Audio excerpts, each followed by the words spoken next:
Today I'm going to be showing you how to add a custom thumbnail to your YouTube Shorts. Let's jump in. Now, as of right now, the only way to add a custom thumbnail to your videos is number one, it has to be a frame within your video. So if you do have like a specific frame that you want to use or a custom design thumbnail, then you can add that as just the first frame of the video. And then I'll show you how to select that as we get into this. And the second thing is you have to do this through the mobile app. You can't do this on the desktop. On the desktop, it's just going to pick a certain screen grab from your video, but you can't change that on the desktop.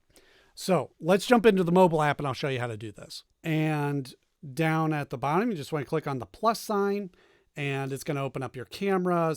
Make sure that you select that you want to go to Shorts, and you can either record one right here, or if you already have a video preloaded, then we're just going to click on that. Just me doing a little demo here, and we go done. And then we click on the check mark, and here's our short that we've added. And then we're going to go to next. And here's where you'll just add your details. So you'll add your title, your privacy, your locations, all of that. But if you look up here, you can see in the preview of your video, that is what the thumbnail is going to be if you don't do anything, and would have been the thumbnail if I would add that out on the computer. So what I want to do is up in the top left-hand corner of that, you see a pencil icon, and you click on that. Then you can scroll through the video and find the exact frame that you want. Let's say I want that one right there, okay? Hit the check mark up at the top, and now that will be your thumbnail that'll be displayed in the video.